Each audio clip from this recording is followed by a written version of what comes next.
मेदाराम बेनीवाल को वो कांग्रेस ने आपसे चुरा लिया और उन्होंने जीत भी दर्ज कर लिया, आपने रोकने की कोशिश नहीं की? नहीं की। बाकी ये कैंडिडेट तो जब 18 में लाया था तो कुछ जानते थे, लोग पकड़ के लाए थे इसको, और मैंने उसको टिकट भी दिया 18, 23 2 बार मैंने इसको तैयार किया। अभी हमने मुलाकात की कि जीत की बधाई नहीं दी आपने उन्हें फोन करके, उन्होंने इसकी शिकायत। अरे छोड़ो, आपने दूसरी चीज पाओ, ऐसा है। बाड़मेर जैसलमेर में जो मेदाराम बेनीवाल जीते हैं वो आरएलपी टैग की वजह से और हनुमान बेनीवाल के साथ की वजह से जीते। आरएलपी टैग की वजह से नहीं तो अब जीत जाए वापिस एक दे दो। मैं तो रिजाइन कर देता हूँ, आज कर देता हूँ। कांग्रेस पार्टी के एक धड़े ने ये चाह कि आरएलपी को ही तोड़ दो।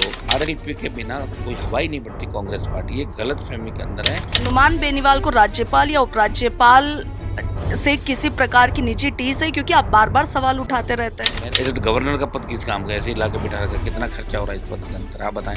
गवर्नर का पद तो जरूरी है। किस बात के लिए क्या हाथ राज्यपाल के लिए क्या जरूरी बताओ, राज्यपाल के कहने से क्या होता है? एक संवैधानिक पद पर आप सवाल। मैं कह रहा हूँ बोझ है राज्यपाल, कोई मतलब नहीं राज्यपाल का, क्या मतलब आप बताओ मुझे। अब, अशोक गहलोत आपके समर्थन में चुनावी प्रचार प्रसार करने पहुंचे थे, मगर सचिन पायलट और गोविंद सिंह डोटासरा जैसे नेता नहीं पहुंचे। छोटा था मैंने कहा भी नहीं, उसका तो वहाँ क्या प्रभाव नागौर, और सचिन पायलट के मुकर गए। उन्होंने पहले हाँ बोली, इन्होंने हाँ करके और फिर लास्ट में नहीं आई है, उसका मुझे नुकसान भी हुआ 15-20 हज़ार वोट का जिले। देखिए वो उनके आपस में खींचतान चल रही होगी देवी सिंह भाटी राजेंद्र राठौड़ के, लेकिन देवी सिंह भाटी का पोता आरएलपी की वजह से जीता है। नमस्कार, पंजाब केसरी राजस्थान आप देख रहे हैं और मैं हूं आपके साथ इशिका जैन।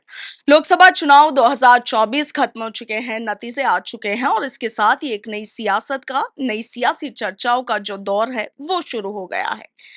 राजस्थान की सबसे hot seat Nagaur Lok Sabha seat पर आरएलपी सुप्रीमो हनुमान बेनीवाल ने एक बार फिर से जीत दर्ज की है और इसी के साथ दूसरी बार सांसद चुन लिए गए हैं। हालांकि इस बार गठबंधन अलग था। पिछली बार एनडीए के साथ चुनाव लड़ा, मगर इस बार इंडी गठबंधन के साथ चुनाव लड़ा, जीत दर्ज की है और एक बार फिर से ज्योति मिर्धा को करारी शिकस्त दी है। हनुमान बेनीवाल हमारे साथ है, बातचीत करेंगे। बेनीवाल साहब, सबसे पहले पंजाब केसरी की ओर से आपको बहुत बहुत बधाई, आपने बढ़िया जीत दर्ज की है। धन्यवाद।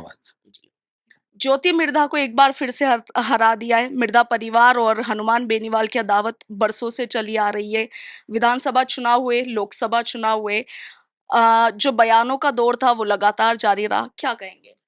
देखिए उन लोगों ने खाली बयान ही दिए हैं, उनके दादाजी भी चुटकुले सुना सुना के जीतते थे, और नागौर के अंदर ने तो कोई विकास करवाया, न शिक्षा की बात करी। अगर वो चाहते तो 60 साल पहले इंदिरा गांधी नहर का सिंचाई का पानी नागौर पे आ जाता, और नागौर के लोग बहुत आगे जाते। न कोई उद्योग हैं, सारा नागौर के अंदर खनिज संपदा देखिए आप, tungsten, marble, gypsum, China clay, limestone, साथ आपका जितना जिप्सम राजस्थान के अंदर जितना खनिज संसाधन राजस्थान के अंदर है, वो नागौर के अंदर चाहे मकराना का संगमरमर जो वर्ल्ड के अंदर फेम है, सारी चीज़ हस्त औजार उद्योग लोहे का। लेकिन इन लोगों ने न तो शिक्षा की बात करी, मिर्जा परिवार ने न रोजगार की बात करी, और न लोगों को लड़ना सिखाया। परिणाम ये हुआ कि धीरे-धीरे ये चलते गए, पीछे हटते गए, पार्टियाँ बदलते, ऐसी कोई पार्टी भी नहीं हुई जिसके अंदर ये लोग नहीं गए। और ज्योति मिर्धा भी चौथा चुनाव लगातार हारी है। 2014 में जब निर्दलीय लड़ा, उस समय ये हार गई थी। हम 3 लोग लड़े थे, ये भी जीती थी। 19 में मेरे सामने हारी जब मैं एनडीए से था, और विधानसभा का चुनाव ये हारी नागौर सीट से। तब आरएलपी ने कोई उम्मीदवार वहाँ नहीं उतारा नागौर में, और अब ये एनडीए में चली गई, और एनडीए के अंदर ये फिर चुनाव हार गई। 4 चुनाव चुनाव के बाद ये लोग चले जाते हैं, हर बार अपना मोबाइल नंबर बदलते हैं, पता बदलते हैं और फिर आ जाते हैं। पर्यटक हैं ये, जिस तरह साइबेरियन सारस आती है सांभर के वहाँ पे, उसी तरह ये लोग दिखते हैं 2-5 साल से और वापस उड़ जाते हैं। ये है इनका, इसलिए नागौर की जनता ने इनको करारा जवाब दिया। ये तो जो वोट उनको मिला वो भारतीय जनता पार्टी का वोट है। इसमें 50,000 वोट इनके सबके जोड़ लो, जितने भी कांग्रेसी आई थी ना इसके साथ, बाकी सारा का सारा वोट बीजेपी के सिंबल का वोट था। क्या हनुमान बेनीवाल मिर्धा परिवार की राजनीति को खत्म करना चाहते हैं? कर ही दिया, अब क्या है, क्या इनके पास कुछ भी नहीं। अब तो आपने देखा होगा कि वार्ड पे फर्जी वोट डालते हुए पकड़े गए थे इनके भाई भतीजे, वहाँ बूथ पे जाके वो वोट डाल रहे थे। और मृदा ही नहीं, जो भी राजस्थान के अंदर जिन लोगों ने सिर्फ भाषणों से राजनीति करी, जिन्होंने जनता का काम नहीं किया, अ, लोग उनको पहचान गए, और राजस्थान के करीब करीब घराने जो भाई भतीजावाद में उलझे रहे, उनको घर बिठा दिया राजस्थान की जनता ने। तमाम जगह मिर्जा परिवार ने तमाम जगह, जोधपुर से लेके शेखावाटी से लेके, उनको घर का रास्ता दिखाया सब जगह। जी। लोकसभा चुनाव जीतने के बाद में अब हनुमान बेनीवाल कह रहे हैं कि एक सांसद विधानसभा का सदस्य क्यों नहीं रह सकता, विधानसभा सदस्य और सांसद दोनों साथ साथ में रहा जा सकता है। आप इस पर बात भी करने की बात कर रहे हैं, क्या कहेंगे? देखिए, मुझे जब आज मैं शायद राजस्थान में पहला सौभाग्यशाली व्यक्ति हूँ, जो विधायक रहते हुए सांसद बना और फिर विधानसभा से इस्तीफा दिया 2 बार लगातार। ये 5 साल में 4 चुनाव में जीत गया खुद और एक मेरा छोटा भाई जीता, 5 चुनाव। तो मतलब उस जनता को मैं धन्यवाद किस रूप में दूँ? इस विधानसभा को छोड़ते हुए थोड़ा मैं मतलब अपने आप को असहज महसूस कर रहा था कि मैं विधानसभा छोड़ के जा रहा हूँ। मतलब आज मन थोड़ा ऐसा हो रहा था कि जिस विधानसभा में मेरी राजनीतिक शुरुआत हुई, तो मैंने ये कहा कि मैंने कहा विधायक भी रहे और सांसद भी रहे, क्या दिक्कत है? जब बिन हारे हुए लोग मंत्री रह सकते हैं, हारे हुए लोगों को मंत्री बनाया दिल्ली मंत्रिमंडल में, यहाँ भी कई बार उदाहरण मिलता है। जहाँ विधान परिषद है, वहाँ विधान परिषद वाला विधानसभा के अंदर आ जाता है, विधानसभा वाला विधान परिषद में जाके कायदा तो ये है कि एक सदन का व्यक्ति उसी सदन के अंदर रहेगा। लेकिन ये है कि फिर जो मंत्री होता है, वो सब जगह घूमता है। बिल्कुल। वो घूम अपनी बात भी कहता है। तो मेरा ये था कि भाई दोनों सदनों में क्यों नहीं रह सकता? व्हाई? होना चाहिए। ये मेरे विचार थे। मेरे व्यक्तिगत विचार थे, इस बात को उठाऊँगा मैं अलग-अलग मंच से कि अगर विधायक है तो एमपी रह जाए, उसमें बुराई क्या है? क्या बुराई उसके अंदर? तो मैंने ये तो नहीं कहा कि भाई सब जगह मंत्री रहे। मैंने कहा अगर विधायक है और वो सांसद चुन लिया जाता है तो विधायक भी रहना चाहिए। ये ऐसा अमेंडमेंट होना चाहिए। ऐसे तो गवर्नर का पद किस काम का? ऐसे ही लाके बिठा रखा है। कितना खर्चा हो रहा है इस पद के अंदर आप बताएँ? तो राज्यसभा की भी आवश्यकता नहीं। क्यों है राज्यसभा? गवर्नर का पद तो जरूरी है। किस बात के लिए? क्या हाथ राज्यपाल के लिए क्या ज़रूरी बताओ? राज्यपाल के कहने से क्या होता है?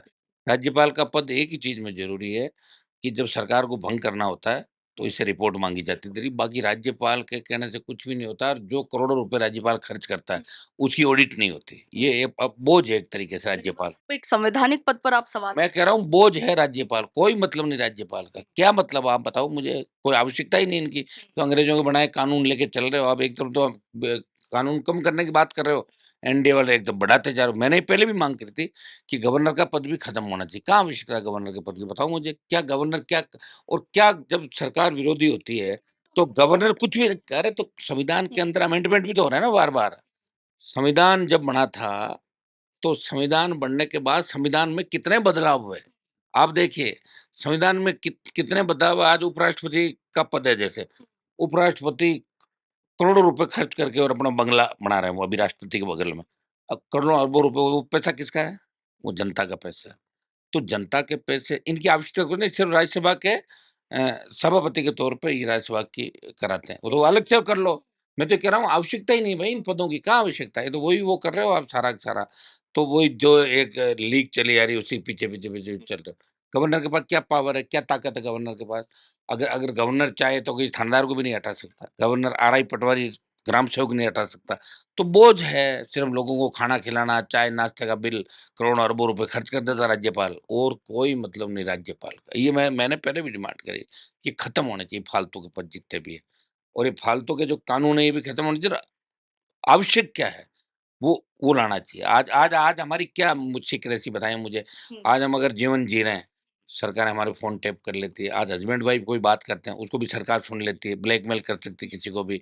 मैं कह रहा हूँ रिकॉर्डिंग कोई भी करके वायरल कर देता। आज हम नेता हैं, आप पत्रकार हो, कोई बात करेगा, बात करते तो रिकॉर्डिंग वायरल कर देगा। तो एक तरीके से इन इन चीजों पे सरकार को सोचना, ये कानून बनने। हनुमान बेनीवाल को राज्यपाल या उपराज्यपाल से किसी प्रकार की निजी टीस है, क्योंकि आप बार-बार सवाल उठाते रहते हैं। मेरे को तो कोई टीस नहीं है। मेरे को टीस इस बात की है कि जब फालतू के खर्चे हो रहे हैं, जिनका कोई मतलब नहीं है, जिनका कोई वजूद नहीं है, हम जाते हैं गवर्नर को ज्ञापन देंगे, ये दें। गवर्नर के पास है क्या बताओ मुझे?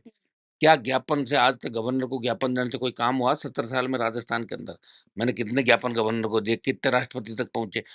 देखिए, ताकत चीफ मिनिस्टर के पास होती है और वहाँ प्रधानमंत्री के पास होती है। जो ये करके भेजते हैं, दोबारा नहीं करे तो उनको करना पड़ता है, अपना भी माना जाता है। आप बताइए कोई बिल पास होता है, वो गवर्नर के पास जाता है, एक बार रोक सकता है, दोबारा थोड़ी रोक सकता। तो मेरा ये था कि इनकी आवश्यकता नहीं है, मेरे निजी विचार है और मैं चाहता हूँ कि विधायक जो है वो एमपी रहे और एमपी विधायक रह सकता है। अगर चुनाव लड़ने का अधिकार है, तो फिर रहना का भी अधिकार होना चाहिए। मैंने माँग करी है, मेरी कोई पार्टी का एजेंडा अभी तो मेरी पार्टी को देश में लड़ नहीं रही है, विधानसभा के अंदर नहीं। ये मेरे निजी विचार थे जब मैं राजस्थान की विधानसभा छोड़ रहा था, तो मुझे थोड़ा-सा मन मेरा भारी हो रहा था। मैंने कहा यहाँ का भी सजते रह जाते तो कौन, ये तो 20 दिन चलती है, विधानसभा 20 दिन चलती है, लोकसभा 80 दिन चलती है, तो कार्रवाई यहाँ में भाग ले लें और वहाँ भी ले सकता है। क्या क्या हो जाएगा? बेनीवाल ने इंडिया गठबंधन के साथ चुनाव लड़ा, कांग्रेस ने कितना साथ दिया? देखिए, कांग्रेस को मेरे से ज़्यादा फ़ायदा हुआ, मुझे कम हुआ। कांग्रेस ने मुझे लटका के छोड़ा और पहले 2-3 सीट की बात करी, फिर मेरा ही कैंडिडेट चुरा लिया बाड़मेर वाला। मेरा कैंडिडेट चोर के लगे, इनके पास उम्मीदवार भी नहीं थे बेचारों के पास। और इनको तो ये मतलब लॉटरी लग गई इन लोगों की कि मैं इनके हाथ आ गया। इनके एक भी आप देखो ना कौन से 3 लाख जीत के 40,000 के 50 इतने तो आरएलपी ने वोट लिए हैं। सीकर में आरएलपी के 65-70,000 वोट है। झुंझुनू, चूरू जहाँ मेरे अच्छे वोट थे, ये सारी सीटें राष्ट्रीय लोकतांत्रिक पार्टी की वजह से कांग्रेस पार्टी जीती है। और कांग्रेस के 3 लाख वोट मुझे नागौर के अंदर मिले थे। 6 लाख वोट मैं कह रहा हूँ 6 लाख वोट मुझे मिले, 3 लाख कांग्रेस पार्टी के वोट मुझे मिले नागौर के अंदर। और 20 लाख से ज़्यादा वोट आरएलपी के मिले कांग्रेस पार्टी को। आप वोट निकाल के देख लीजिए ना, इनका वोट कितना ज़्यादा कांग्रेस पार्टी का। और ऐसा कोई इलाका नहीं जहाँ आरएलपी ने वोट नहीं लिया, चाहे 18 में लिया, 23 में लिया या बाई इलेक्शन के अंदर लिया। तो जब वोट लिया तो मेरी ताकत से ही तो बना है सारा का सारा। लेकिन इन्होंने कभी अपने मुँह से ये बात किसी नेता ने नहीं कही। मैं बार-बार कह रहा हूँ कि कांग्रेस का वोट मुझे मिला और इन्होंने कभी ये नहीं कहा कि इंडिया अलायंस के अंदर रहते हो हम जीते। बार-बार कहे कांग्रेस पार्टी पता लग जाएगा उपचुनाव आ रहे हैं, इसमें कोई ज़रूरी थोड़ी अलायंस रहेगा कि नहीं रहेगा, अभी तय नहीं है। इस पर भी आऊंगी। आपने कहा कि बाड़मेर के जो उम्मीदवार है चुरा के ले गए। उम्मीदवार बेनीवाल को वो कांग्रेस ने आपसे चुरा लिया और उन्होंने जीत भी दर्ज कर लिया, आपने रोकने की कोशिश नहीं की? नहीं की, मैंने नहीं की। उसका कारण था क्योंकि जो निर्दलीय उम्मीदवार लड़ रहा था, लोगों की भावनाएँ थी वहाँ पे। कुछ मेरी पार्टी के बच्चों ने एक पीसी करी बीजेपी के साथ मिलके। मैंने तुरंत दूसरे जो बच्चे थे उनसे प्रेस कॉन्फ्रेंस वापस कराई।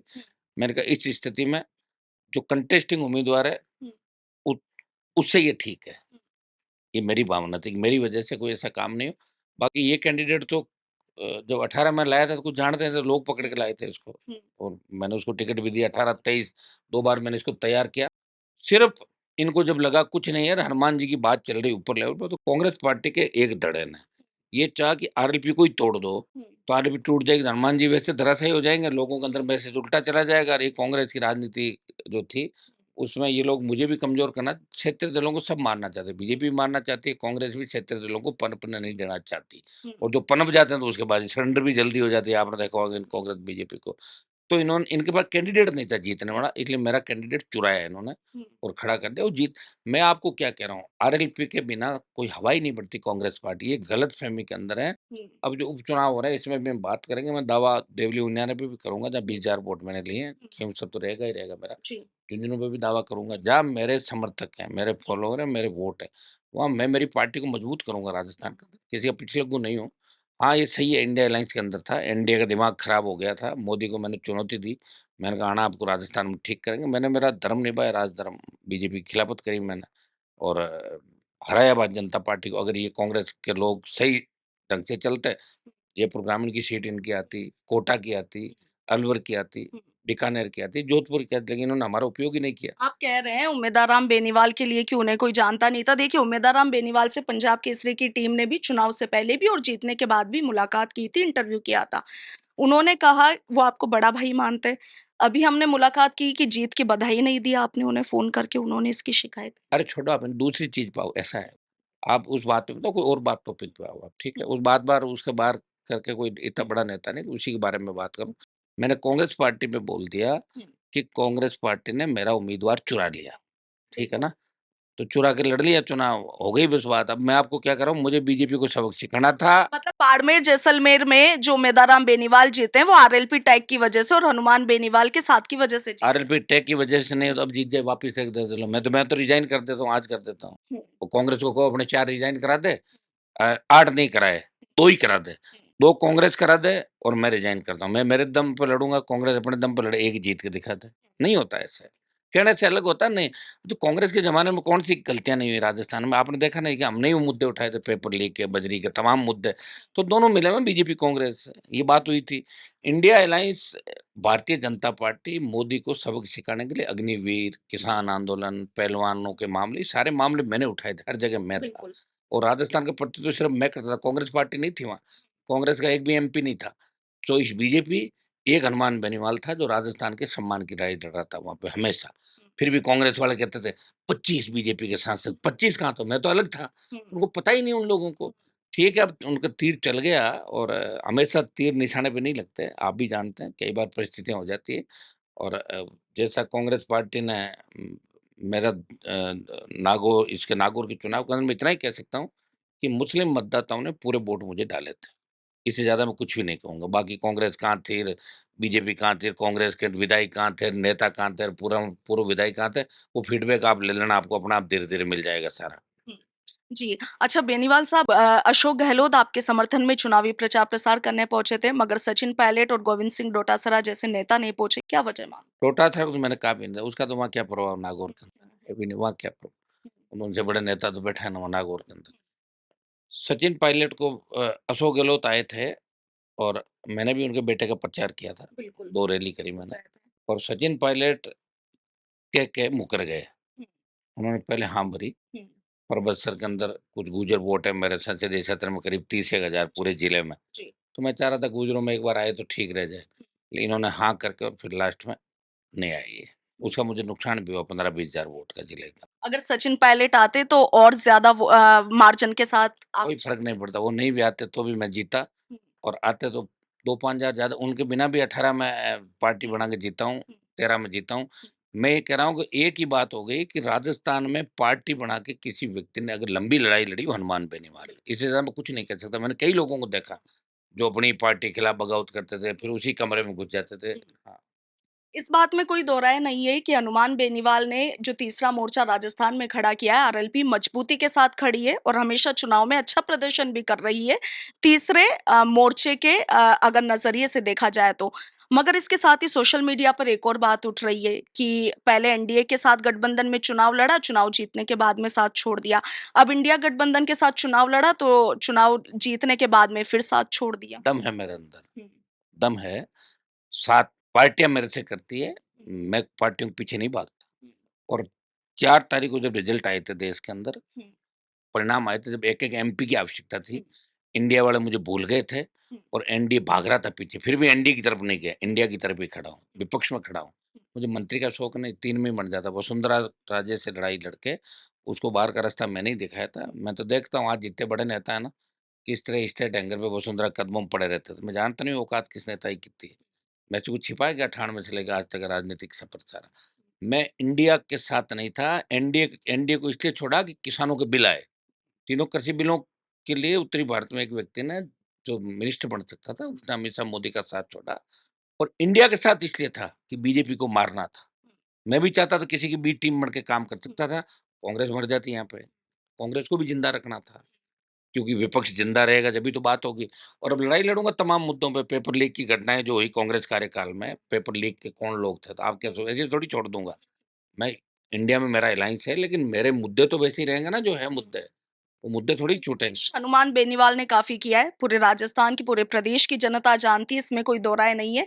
मगर ज्योति मृधा बेनीवाल को चैलेंज कर रही है कि दम है तो गठबंधन के साये में ना रह कर के अकेले चुनाव लड़के दिखाए, उपचुनाव को लेकर के उन्होंने चैलेंज किया है, एक्सेप्ट करते हैं? शायद या तो मीडिया वालों को आपको आधी अधूरी जानकारी, आप पूरी जानकारी ये रखा करो कि गठबंधन के बिना भी 2013 और 18 के अंदर मैं जीत के आया था। 18 में 3 विधायक लाया था।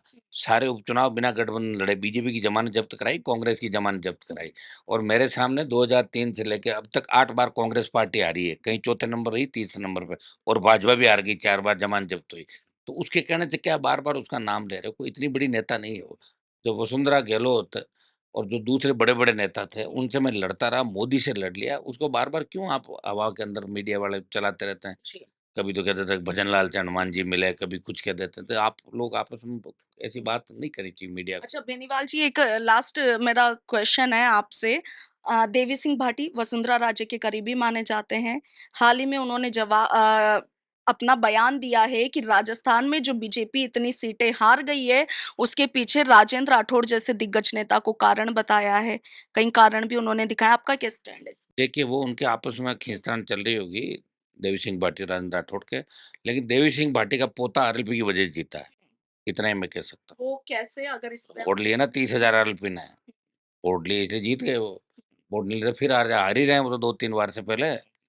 ये मैं कह सकता हूँ उनका पोता आरएलपी की वजह से जीता। अब किसकी वजह से कांग्रेस हारी, किसकी वजह से भाजपा हारी है, हो सकता है उनको पूरी जानकारी हो कि नहीं, तो उनसे बात कीजिए, आप कैसे आ रही? वो जिले वाइज़ चर्चा करो देवी सिंह जी के साथ बैठ के, आप वो बता जी, देंगे आप। बिल्कुल। अब अपने क्षेत्र में हनुमान बेनीवाल क्या काम करने वाले हैं नागौर लोकसभा क्षेत्र मैं के तो लिए? पूरे देश के लिए करूँगा साहब, सबसे बड़ा मुद्दा अग्निवीर है, इसको समाप्त कराने के लिए पहले ही दिन हमारे तेवर आप देख लेना जब जाएँ, जब आपको पता लग जाएगा। अग्निवीर समाप्त करें और बाकी जो हमारे राजस्थान के लंबित मुद्दे हैं, चाहे सिंचाई के हो, पीआरसीपी का मामला रोज़ हम उठाते थे, पानी के मुद्दे, बिजली के जो मुद्दे हैं हमारे, सड़कों के, रेलवे स्टेशनों के, जिस तरह कल रेलवे की दुर्घटना हुई, आज फिर दुर्घटना हुई, तो फेल है मोदी का सिस्टम। आप बताओ, उसी रेल मंत्री को बना दिया जो जो अपनी बात से रोज़ बदलता था, थूक के चाटता हुआ अश्विनी वैष्णव आपका, मैं तो लड़ा हूँ लोकसभा के। कोई व्यक्तित्व नहीं, ऐसे लोगों को ला-ला के बिठा दिया, इसलिए इनकी सीटें कम होगी धीरे-धीरे। ऐसे लोगों के हाथ में अगर मंत्रालयों की कमान देंगे तो यही हालत होंगे आने वाले समय में। अगर यही हाल रहे तो मुझे नहीं लग रहा कि एनडीए आगे बढ़ पाएगा। नागौर लोकसभा क्षेत्र से नवनिर्वाचित सांसद हनुमान बेनीवाल को आपने सुना। हनुमान बेनीवाल से तमाम उन प्रश्नों के जवाब मांगे गए जिनके जवाब आप ढूंढ रहे थे और हमारे बार बार कमेंट सेक्शन में आप सवाल पूछ रहे थे।